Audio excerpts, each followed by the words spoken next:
Je vois que maintenant vous parlez parfaitement le chinois et c'est facile d'apprendre le chinois. Oui, enfin, je ne dirais pas que je parle parfaitement, je parle chinois, mais j'aime dire que je parle le chinois de plateau. Parce que sur les plateaux, la plupart des gens ne parlent pas français ou anglais, enfin ne parlent pas anglais, et c'est là où j'ai appris.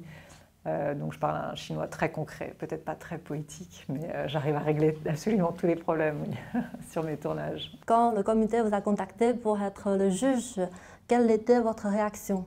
J'étais ravie, ça permet de voir énormément de films et de participer un petit peu plus de l'intérieur à ce festival. Moi, je suis à Shanghai depuis longtemps et Shanghai c'est le festival le plus important de Chine, je pense. Oui. C'est aussi ma ville, Shanghai, donc oui, c'est un honneur de participer au festival et dans le jury. Hier, je vous ai vu sur le tapis rouge, c'était bien?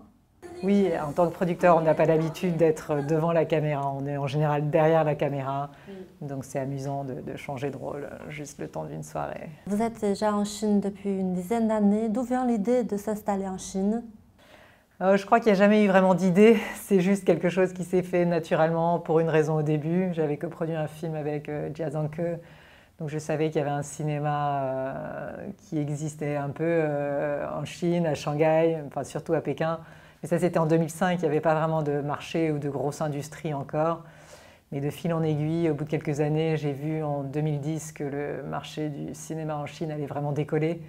Donc j'ai voulu rester, je n'ai pas voulu rater le décollage.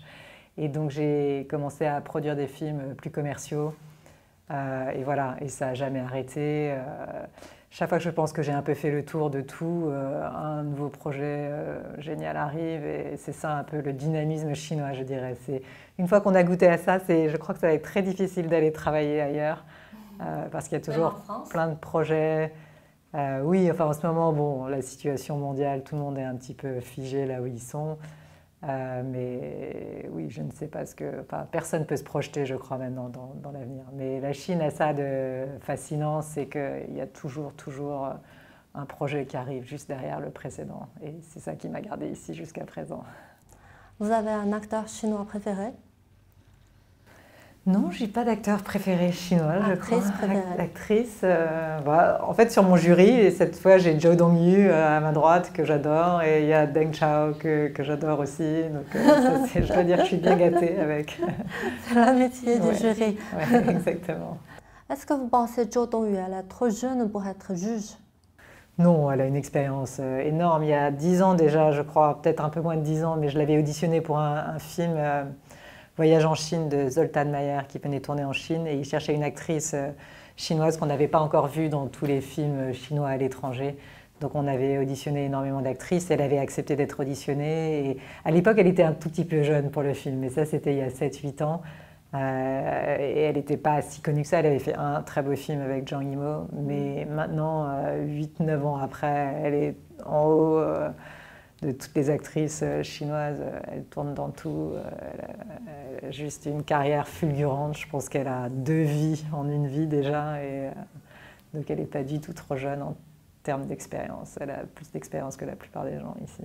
Et une dernière question, si vous recommandez un film, un seul film pour les spectateurs français, quel serait le film? Pingyao, l'année dernière, le festival de Jia Zhangke, il y avait toute une série de... Là, Han Shui, Summer Blur, très, très touchant. Il y a le film de Wang Jing qui était sur le panel ce matin.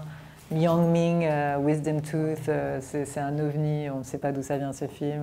Tous ces films sont super intéressants. Et Derek Tsang aussi, j'aime beaucoup Better Days. Qu'il a réalisé justement et qui est sorti l'année dernière. Peut-être que celui-là c'est le plus commercial de tous, mais je crois que celui-là il dépeint très bien la jeunesse d'aujourd'hui en Chine et englobe énormément de choses.